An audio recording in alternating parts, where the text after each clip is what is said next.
Bem-vindos ao É Apenas Fumaça, onde se fala sobre a sociedade com quem quer falar sobre ela. Eu sou o Ricardo Ribeiro. Eu sou a Maria Almeida.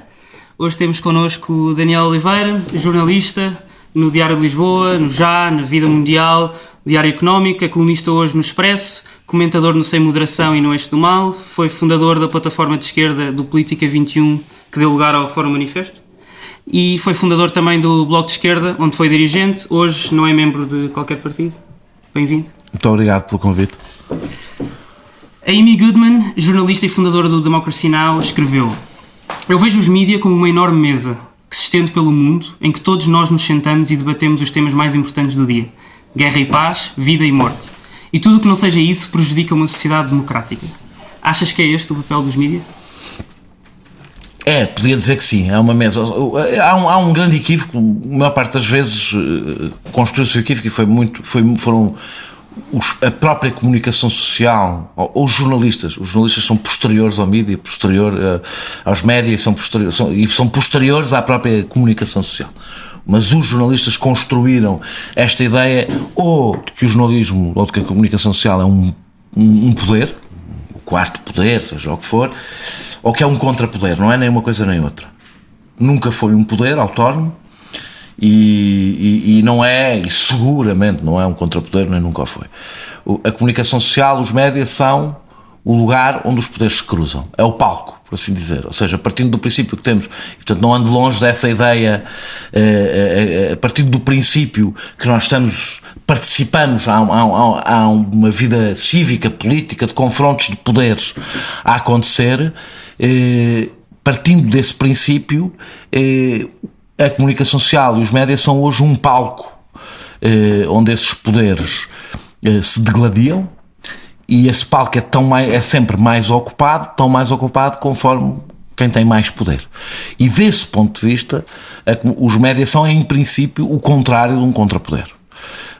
Geralmente auxiliam o poder na medida em que, como na sociedade, nos médias, que refletem a relação de poder que existe na sociedade, os média pendem ou são mais influenciados por quem tem mais poder. A minha grande divergência com muito do discurso que se faz sobre os média é qualquer ideia de autonomia.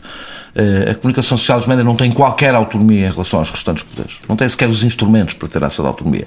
São detidos por poder económico, dependem do poder político, ou seja, todo ela não teriam sequer os instrumentos fundamentais para serem um poder autónomo.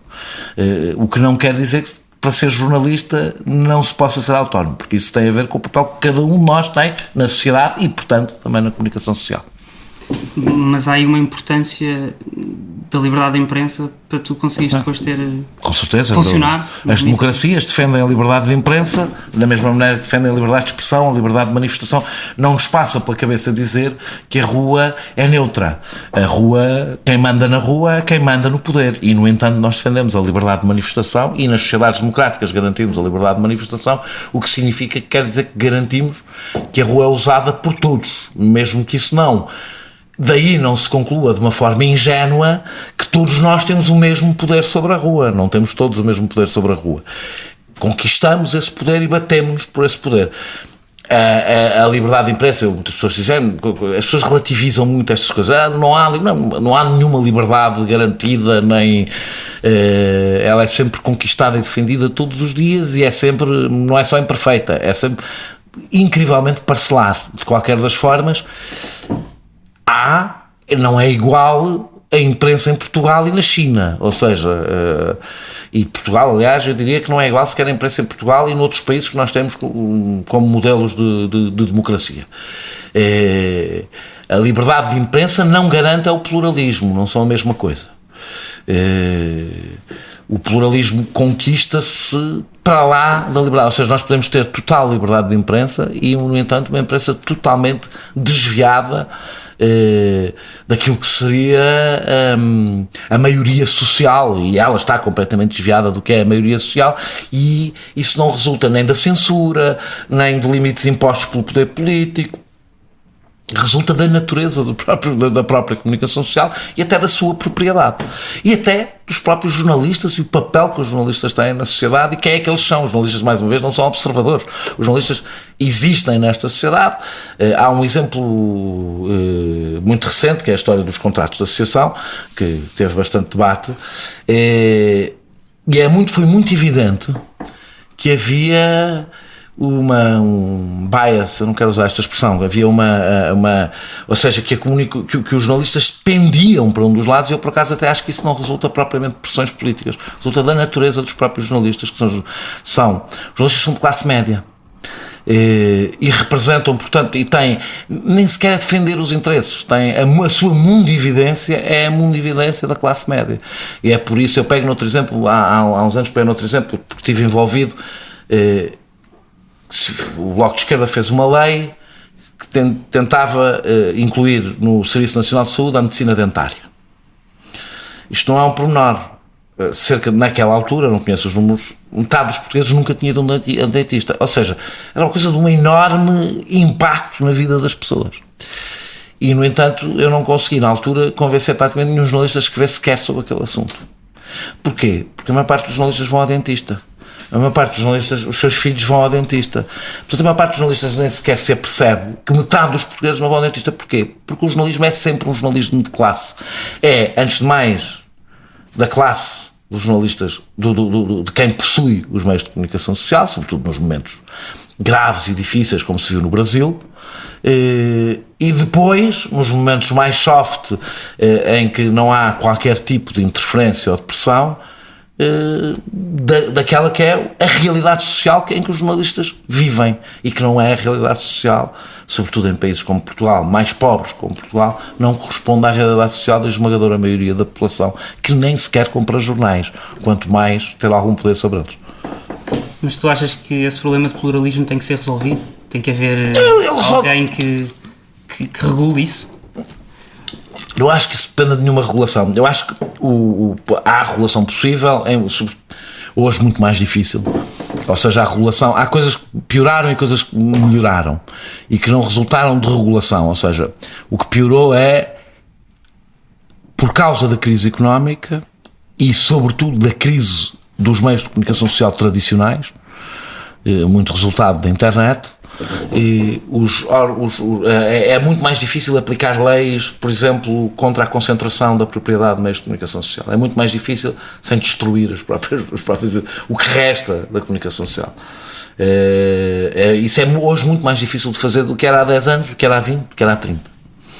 Por outro lado, a internet trouxe outro tipo de pluralismo que torna pelo menos mais difícil a comunicação social ser monolítica, sem sofrer as influências e as pressões, e sempre bastante contrariada, de meios externos, exógenos à própria comunicação social. Agora, eu não acho que o pluralismo se regule. Eu acho que o pluralismo se conquista como se conquistou a democracia. Ou seja, nós não podemos garantir... Eu acho que... A marca ideológica da comunicação social não se sente propriamente pelo tempo de antena que se dá a cada espaço político. Sentem-se em coisas muito mais comezinhas, como porque é que nós fomos resgatados e não intervencionados. Porque é que cada vez mais nas notícias aparecem os colaboradores em vez dos trabalhadores. Porque é que... Ou seja, isso não se regula. Isto chama-se poder. E chama-se luta de poder, e por isso mesmo é que eu acho sempre ingênua a ideia de que o combate pela hegemonia da linguagem, pela hegemonia política, pela hegemonia ideológica, pela hegemonia cultural, é um combate que se faz legislando. Não, é um combate que se faz combatendo. No caso, eu acho que a esquerda hoje, usando este termo um pouco mais genérico, que depois podemos particularizar, mas a esquerda hoje tem menos espaço, perdeu a hegemonia política e cultural, não foi porque não foi regulado, não foi porque a propriedade mudou, a propriedade propriedade dos meios de comunicação social já era o que é agora. Não há menos liberdade na imprensa. Perdeu porque está a perder no terreno, e como está a perder no terreno, isso sente-se na correlação de forças também dentro da comunicação social. Como se está a perder o terreno também na academia, ou seja, está a perder terreno porque as condições estão a levar a que perca terreno. A ideia de que podemos ter um mundo completamente desigual,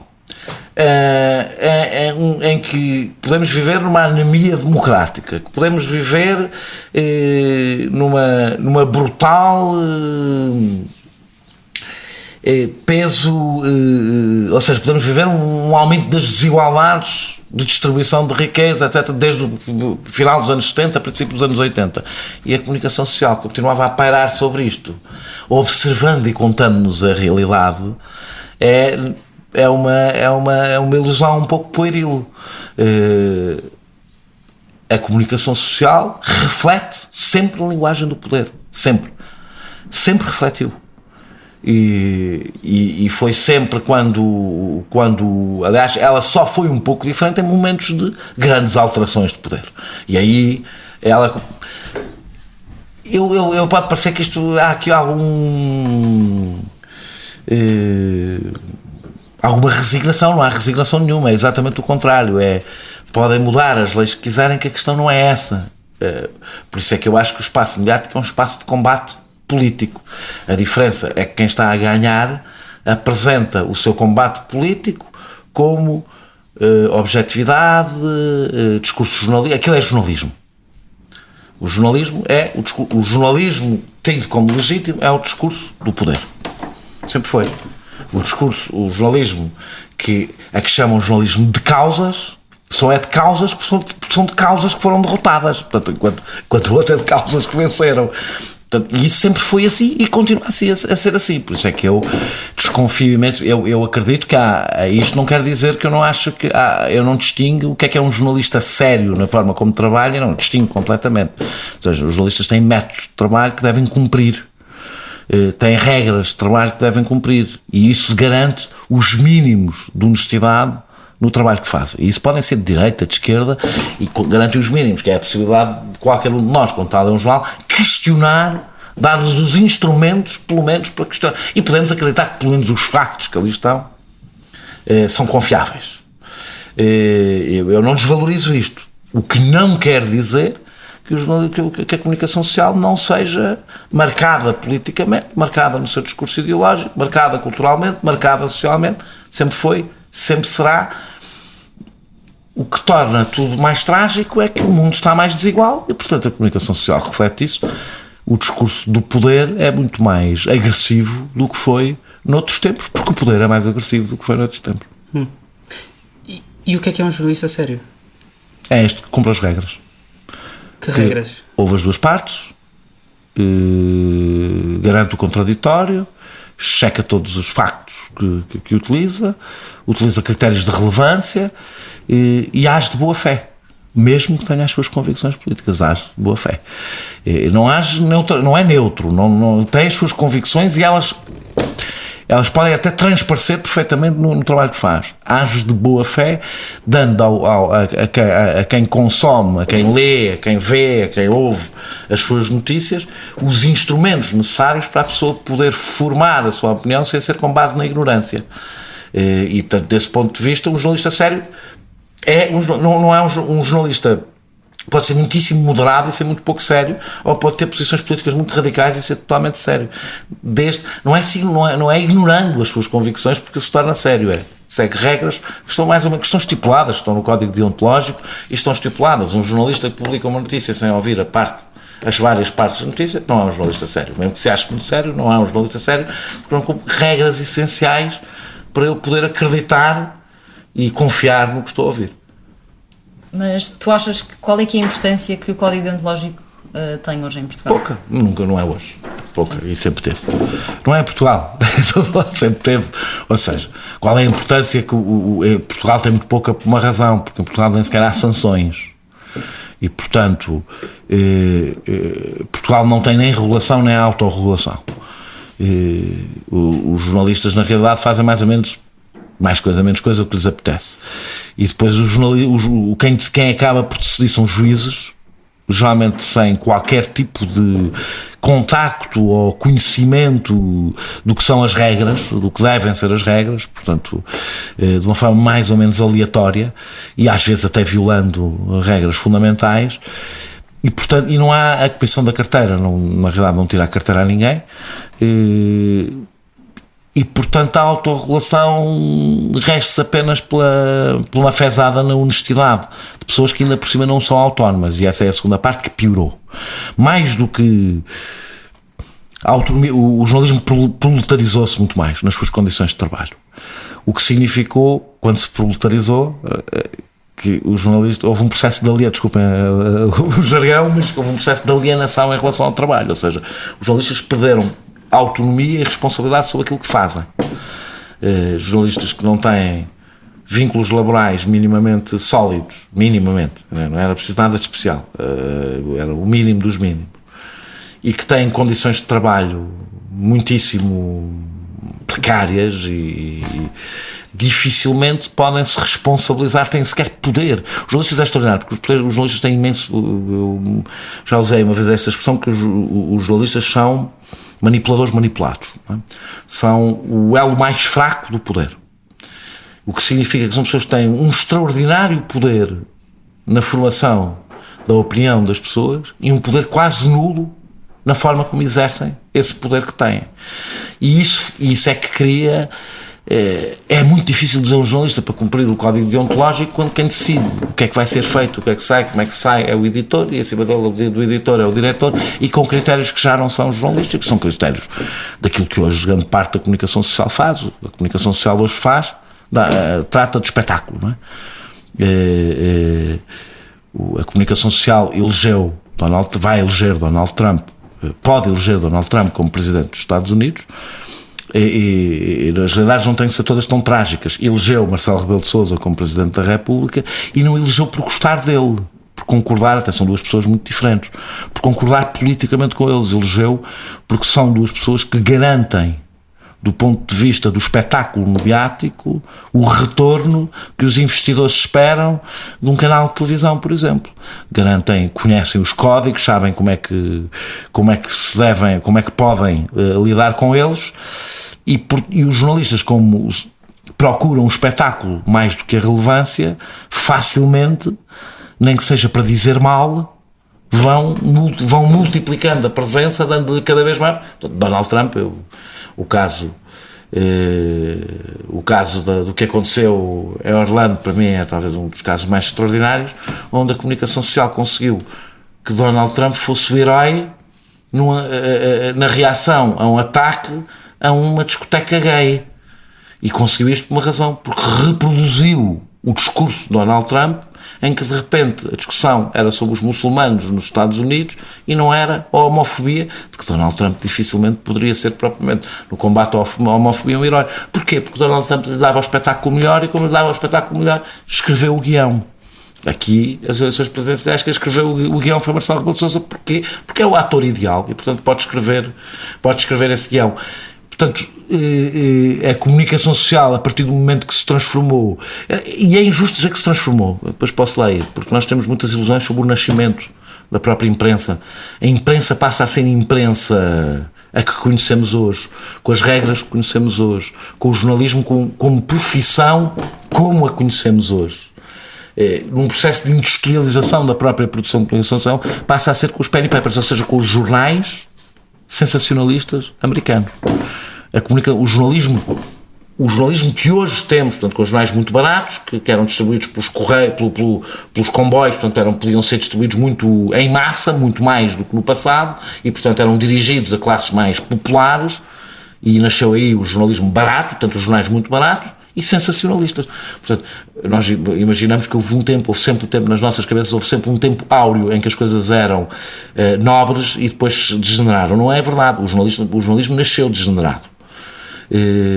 É uma profissão degenerada, sempre foi. E sempre esteve no meio da profissão degenerada quem se fosse batendo por regras, algumas foram impostas, e para que o jornalismo fosse mais do que vender jornais e fosse mais do que construir, fazer um espetáculo, não é? Que vendesse. Mas em todas as profissões, as pessoas que se bateram para que a sua profissão não fosse apenas comércio foram sempre uma minoria, não é? A maioria tratou sempre do comércio, em todas, na academia, no jornalismo, na medicina, na educação, em todo lado, há sempre uma minoria que quer que as coisas tenham o seu valor social e há sempre uma maioria que está a tratar daquilo que se trata nas sociedades em que vivemos, que é de vender uma mercadoria, e as notícias são uma mercadoria. Uhum. Mas na Europa, jornais como esses que estavas a referir não são os mais lidos, por exemplo, pelas elites. E depois nós vimos para Portugal e o Correio da Manhã é o jornal mais lido na classe A, na classe B. É verdade. O que é que isso quer dizer do país? O que é que isso quer dizer da nossa elite? E isso tem mais a ver com a nossa elite do que com a comunicação social. Portanto, há jornais como o Correio da Manhã em todo o lado. São, em geral, aliás, os mais lidos. Ou seja, o jornal mais lido em Inglaterra não é o Guardian. O jornal mais lido na Alemanha não é o Frankfurt Allgemeiner. Quer dizer, portanto, não. Os jornais mais lidos em geral são os tabloides. A diferença é, na maior parte desses países, as classes baixas e médias baixas leem jornais. Cá não lê, nem o Correio da Manhã sequer. Portanto, e isso faz logo uma grande diferença. Segundo, a nossa elite é uma elite genericamente iletrada, mais conservadora que o país, sempre foi, mais conservadora que o país. Era preciso dar muito para trás. Nós temos uma elite, a nossa elite económica é uma elite rentista. Nós nunca tivemos uma elite capitalista. Da pimenta, desde o ouro do Brasil, a pimenta da Índia, até ao Ricardo Salgado, há um padrão, até aos colégios de contratos de associação, etc. Há um padrão na nossa elite económica, é uma elite económica rentista. Isso tem a ver com a nossa história, com o proteccionismo. Por isso é que eu farto de rir sempre quando ouço os liberais em Portugal, porque estão a falar, liberais em Portugal estão a tentar vender casacos no deserto. Quer dizer, é uma coisa relativamente absurda, porque estão a falar de um país que não existe, que não é este, não é? Esta elite é uma elite que, para além que por ser rentista, por ser provinciana, e uma das características que a torna provinciana é ser estrangeirada, ao contrário do que possa parecer. Eu sei que isto pode parecer um contrassenso, mas não, nós temos uma elite que vive, como qualquer provinciano, no nojo absoluto de viver em Portugal e na piolheira. Isto é um nojo, isto é uma porcaria, não percebendo que ela é, na realidade, o que sobra da piolheira deste país é a nossa elite. Portanto, é uma elite extraordinariamente ignorante. Não precisávamos ir aos jornais, podíamos ver num senato, podemos ir a uma peça de teatro, a qualquer sítio, e perceber onde é que está a nossa elite. Não está. Quem consome cultura em Portugal é a classe média. A elite ouve Pavarotti. Ou seja, nós temos uma elite económica extraordinariamente ignorante. E isso reproduz permanentemente o que é a nossa realidade, a realidade da nossa elite em geral. E isso vê-se. De facto, nós ficamos a perceber melhor o que é a nossa elite quando percebemos que ela lê o Correio da Manhã, que ela se informa através do Correio da Manhã. Eu já nem sequer falo do ponto de vista ético e moral. Significa que não consegue absorver mais do que o tipo de jornalismo, não é só mau, superficial, pouco rigoroso, do Correio da Manhã. E isso é talvez a nossa maior tragédia, mas não é só a nossa maior tragédia na comunicação social, é a nossa maior tragédia no cinema, é a nossa maior tragédia na música, é a nossa maior... Eu aí devo dizer que sou, não na comunicação social, mas isso por outras razões, sou muito otimista em relação ao futuro. Acho que exatamente ao contrário do que se costuma dizer, a geração que agora está a sair das universidades está a anos-luz de qualidade da minha geração, e a minha já estava a anos-luz de qualidade da geração anterior. Acho que temos, tudo ao contrário do que costuma ser dito, temos jovens mais cultos, menos provincianos, mais exigentes. Infelizmente, isso não se reflete na comunicação social, porque isso aconteceu, demos esse salto quando a comunicação social entrou numa enorme crise, e a política também. E não sei se isso tenho dúvidas que isso vá refletir nos consumos, de informação. Eu aí não sou otimista, não encontro, na malta mais nova, não encontro propriamente uma grande apetência para consumir coisas de melhor qualidade na área da informação, talvez porque apanharam a importância dos mídias tradicionais em crise. E ainda não é muito claro, vou utilizar a palavra que mais odeio, mas ainda não é muito claro qual é o novo paradigma. Desculpa, eu odeio utilizar a expressão paradigma, vou tentar arranjar uma melhor, mas ainda não é muito claro quais vão ser as formas de mediação, porque o Facebook não é uma forma de mediação, é ruído. Pensar o Facebook substitui tanto os jornais como o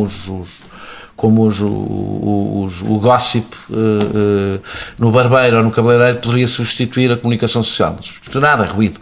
Estamos a falar, a comunicação social faz é mediar. O Facebook não há mediação nenhuma, não é? Portanto, quem é que vai fazer essa mediação? É claro que não vai ser a comunicação social tradicional, não é muito claro quem é que vai ser, quem é que vai fazer isso. E esta geração apanhou este contratempo que em Portugal será muito mais trágico que noutros países, porque a nossa comunicação social, eu estou convencido que provavelmente daqui a uns anos jornais só temos o Correio da Manhã e o Expresso. E esse paradigma que é a internet, que é o acesso gratuito à informação como nunca existiu anteriormente? O acesso gratuito à informação não é um paradigma, é uma ilusão. É uma ilusão. Estão a pagá-lo de outra maneira qualquer. E a maneira como estão a pagar... Ou o acesso à informação, se calhar, como nunca existiu anteriormente. A quantidade... É que o problema é, um dos grandes problemas é a ilusão de que se está a consumir, porque há uma ilusão, de que se tem o direito a consumir comunicação gratuitamente, porque há uma ilusão por uma razão simples. Quem consome comunicação social gratuita quer dizer que está a consumir, alguém tem interesse em dar-lhe aquela informação de graça, tirando uns carolas como vocês e outras pessoas que vão fazendo coisas interessantes, mas que são sempre uma minoria, significa que aquilo se paga de outra maneira qualquer. E essa é uma brutal ilusão, a julgar. Pelo contrário, pagar pela informação, desculpa interromper, mas quando o meu jornal, quando o Expresso Diário passou a ser fechado e pago, eu anunciei-o e congratulei-me por isso. Significou que eu voltava a depender dos leitores e não dos anunciantes. As pessoas não perceberem isto, e é natural que não percebam, não perceberem exatamente como é que se vai no futuro mandar, ou seja, deixarão de ser os proprietários, mas quem é que vai mandar, como sempre houve alguém mandado, na circulação de informação. As pessoas acharem que a gratuitidade é o futuro, é acharem que é desistirem totalmente de ter poder sobre a comunicação social. Só há dois futuros possíveis: ou partilha gratuita, a Wikipédia, se quisermos, é partilha gratuita. A Wikipédia é a coisa mais parecida que se construiu, é a coisa mais parecida ao socialismo, e não tem senhas não tem escassez de alimentar, portanto tem essa vantagem em relação às experiências que se conhece do socialismo, mas é a coisa mais próxima do socialismo, mas são sempre fenómenos marginais, e mesmo a Wikipédia pede dinheiro com frequência. Tudo o resto que funciona no sistema capitalista de borla e não corresponda a uma partilha solidária de informação de projetos alternativos, quer dizer que é pago de outra forma.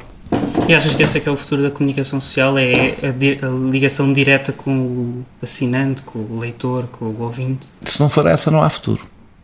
Se não for essa, não há futuro. Eu não tenho a certeza que seja essa. As experiências têm sido muito contraditórias. Portanto, não há nada que diga hoje é por aqui, ou isto vai ser sustentável assim. Não há nada que diga que é possível manter um corpo profissional de jornalistas sem os quais não há jornalismo, sem os quais não há. Bom, não há isso do jornalismo de cidadão, é uma treta. Não há jornalismo de cidadão nenhum. É uma treta. Todos nós sempre recolhemos informação e distribuímos informação. Isso não se chama jornalismo, chama-se ouvir, repetir. Todos nós fazemos isso no nosso cotidiano e sempre fizemos. Usamos meios diferentes, mas isso não é jornalismo. O jornalismo é um corpo deontológico a que os jornalistas estão obrigados, cumpram ou não cumpram, mas estão obrigados, e a construção coletiva de credibilidade. Ou seja, ainda hoje, se tu fores a um site que se chama Notícias Chocantes ou Toda a Verdade que nunca ouviste, ou não interessa, aqueles nomes bombásticos, e se fores ao Expresso, ou ao Diário de Notícias, ou ao Público ver uma notícia, tu, em princípio, acreditas mais do que está no Expresso, no Diário de Notícias ou no Público. Dizes, ok, eu sei quem fez isto. Pode até ser que esteja impreciso, mas tu tens ali balizas. E isso precisa de um corpo profissional. Construir a credibilidade não se constrói numa notícia, que se constrói ao longo do tempo, em torno de um título. Como é que isso será substituído? Mas isso tem que ser substituído, porque senão nós enlouquecemos. Nós precisamos de continuar a acreditar em alguma coisa, acreditar na informação que recebemos. Ela continua a precisar de ter veículos credíveis. E desse ponto de vista, eu não sei quem é que vai garantir isso. Não é seguramente o consumo direto. Isso não existe. Não existe, porque a informação é tanta, alguém tem que... continua a ser preciso um mediador, caso contrário a gente tinha que dedicar tanto tempo. Eu não preciso, em metade das vezes, dos mediadores. Mas porquê? Porque eu dedico todo o meu tempo ao mesmo que os mediadores, a fazer o mesmo que os mediadores fazem, a ir às fontes originais, a cruzar informação, e às vezes uso o trabalho, e muitas vezes uso também o trabalho desses mediadores.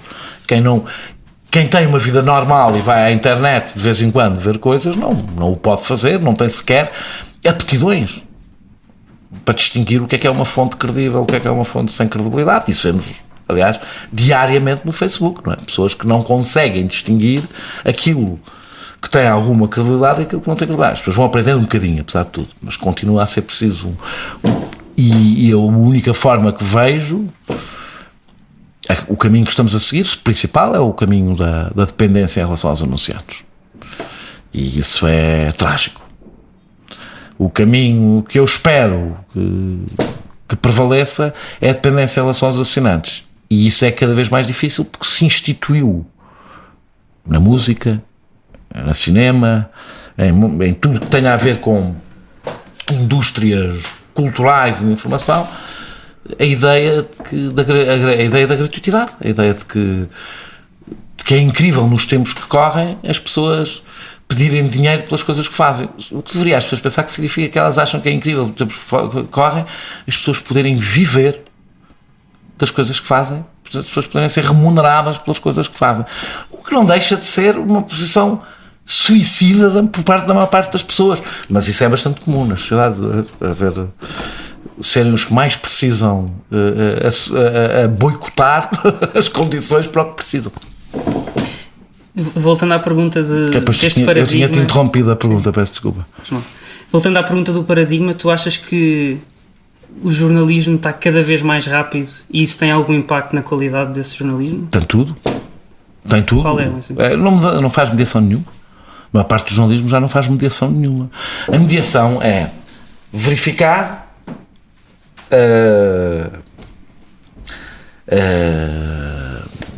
se a informação está correta. Segundo, ordenar as prioridades e a importância das coisas, mandando para o lixo tudo o que não é relevante e criando uma hierarquia do que é mais relevante, menos relevante, totalmente irrelevante. E o próprio jornalista nisto tem que fazer a sua mediação. Se nós temos a cultura do direto, é o contrário do jornalismo, ao contrário do que se instituiu. Fazer diretos é ao contrário de fazer jornalismo, porque não há direto nenhum, não há mediação nenhuma durante o direto. Mas eu nem sequer sei que informação é que estou. Portanto, o direto justifica-se em momentos extraordinários onde se dispensa. Eu não digo, nos atentados às Torres Gêmeas, não dizer, desliguem as televisões, vamos primeiro mediar isto. Não, claro, com certeza há sempre, não é sempre existiram diretos porque não havia condições para existir, mas sempre que, a partir do momento que existiram condições, fizeram-se diretos. O problema é quando o direto deixou de corresponder a uma necessidade momentânea e passou a ser a forma de fazer jornalismo barato, mau, e que tem como único objetivo prender as pessoas a nada. A quantidade de diretos que nós já vimos a portas de tribunais, às escuras, num sítio onde não é possível que aconteça rigorosamente nada. Não é possível que aconteça, porque é barato. Porque é barato, se eu tiver uma jornalista a dizer inanidades durante meia hora em frente a uma porta de tribunal, acabei de gastar meia hora sem qualquer despesa, a não ser o satélite, se for o caso. Agora já nem sequer essas questões se põem, já não é, o satélite já não é, na maior parte dos casos, necessário, e portanto, isso não é, portanto, a rapidez é ao contrário do jornalismo. Claro que o jornalismo tem que ser cada vez mais rápido, o jornalismo perfeito é aquele que consiga ser rapidíssimo e cumprir a sua função de mediação. E para isso é preciso grandes equipas, com excelentes jornalistas e muitos.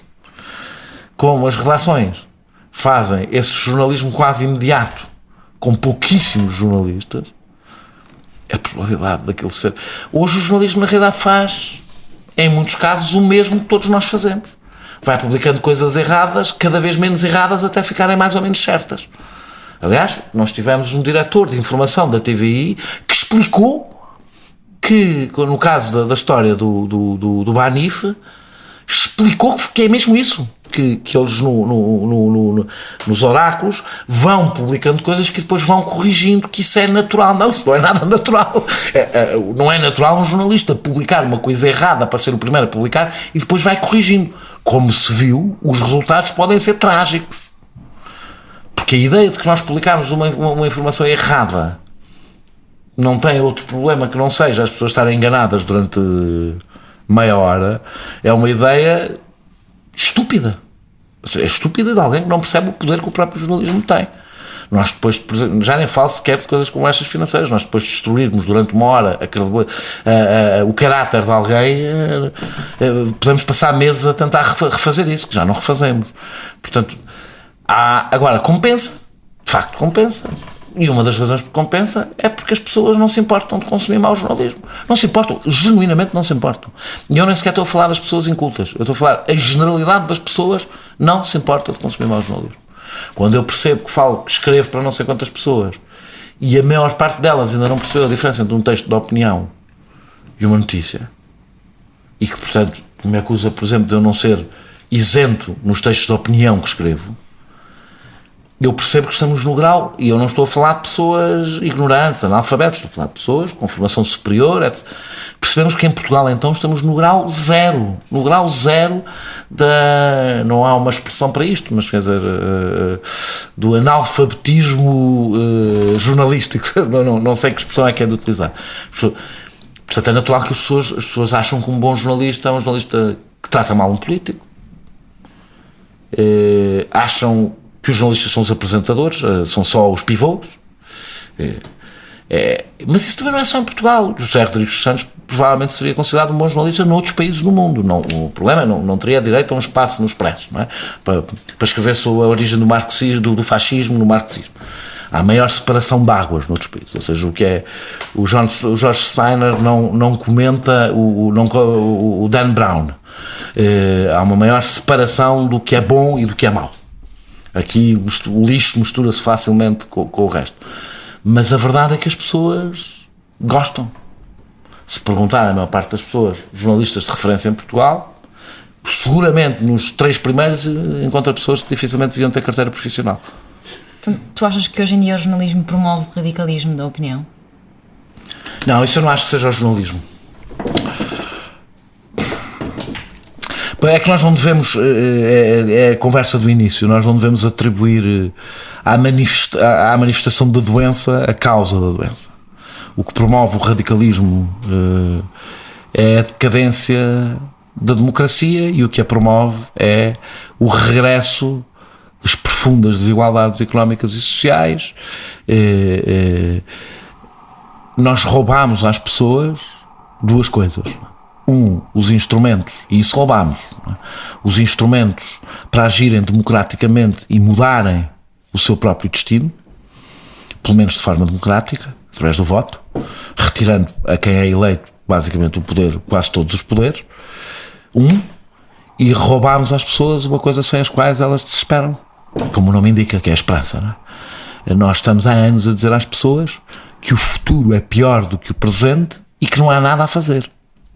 Além disto ser mentira, porque toda a vida, isto da história da humanidade sempre foi falso,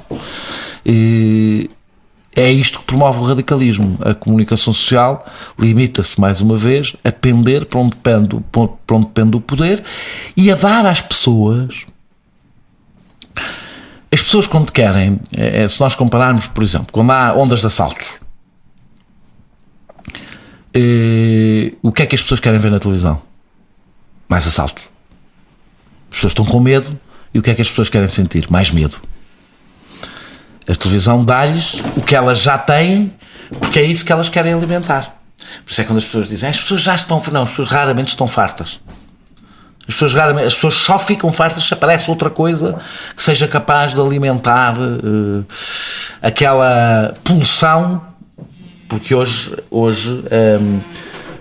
a televisão, que é a principal forma que as pessoas têm, é a internet, as redes sociais, que na realidade repetem mais ou menos a mesma lógica das televisões, as pessoas querem consumir a mesma coisa. Portanto, se um refugiado apalpar uma alemã e isso for notícia, as pessoas querem ver todos os refugiados que alguma vez apalparam uma alemã, quando acabarem as alemãs que apalparam uma sueca, mas pronto, dentro do mesmo...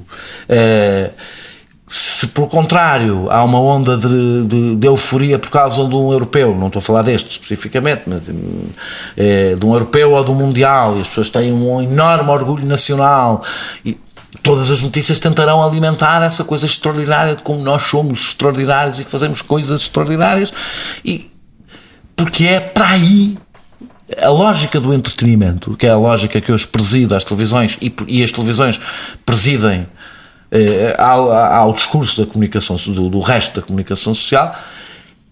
Não é uma lógica de pôr em causa a realidade, lógica de repetir e mimetizar aquilo que já é visto como realidade.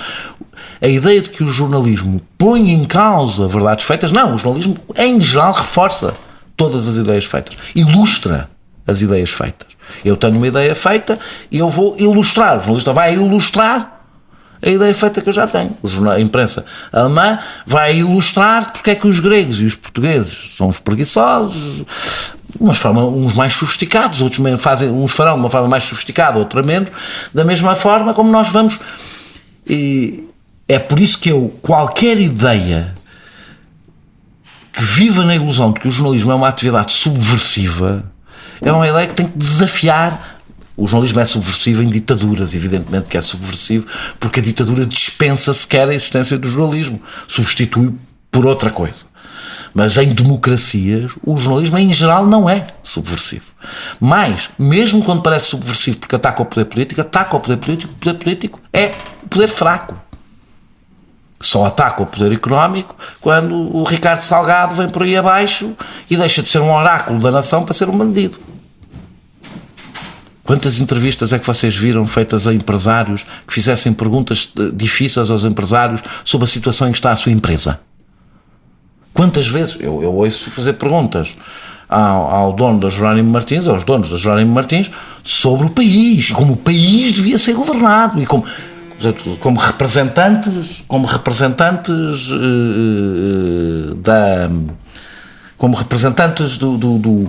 oráculos, como sábios.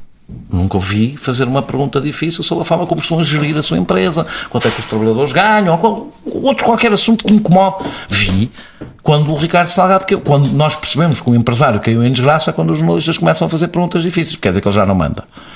Porque esse é o poder, não é porque o jornalista tenha medo do que o empresário vai fazer, as coisas não funcionam de uma forma direta, não é porque o jornalista esteja ao serviço do empresário.